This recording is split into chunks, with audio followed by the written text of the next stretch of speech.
we continue to use these. We looked at research, we looked at what we do in the clubs, and what are core skills that really help young people get to those outcomes that we want them to be. So these are just core skills that really help build the resilience in young people so they can cope with life challenges through the good and the bad, right?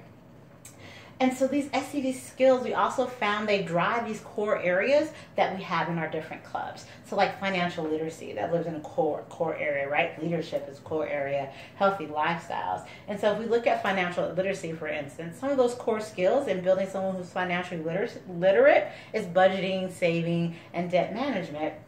But like if you think about if we actually allowed a young person, if we introduce them to impulse control, allow them to practice, think about how they can actually use that when making financial decisions. So now maybe they stop and they wait and they think about what they're going to buy instead of going ahead and just buying it without even thinking about things. So that's yet another way as well.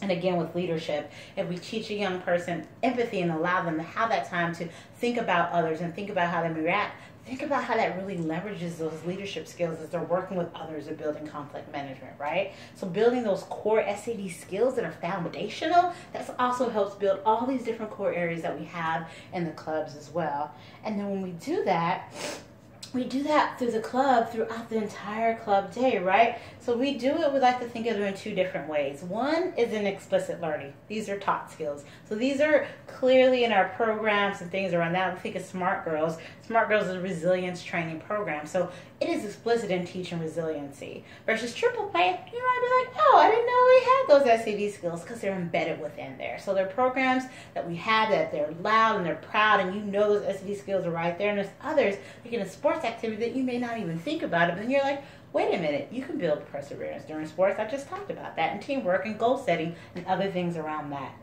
And then this informal learning, this is everything else that you do in the club all day, what we call COT.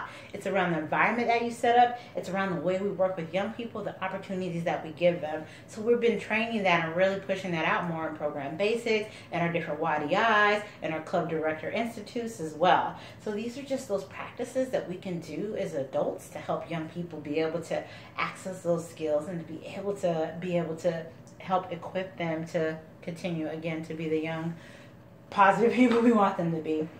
So if we build our skills throughout the club day, in every moment in the club, that's going to leverage our priority outcome areas and support that. And that's going to help our young people build those skills that we are looking at, which gives them a plan for the future, right? And helps them develop character and identity, and helps them develop into strong, physically, social, and emotionally well people. Thank you.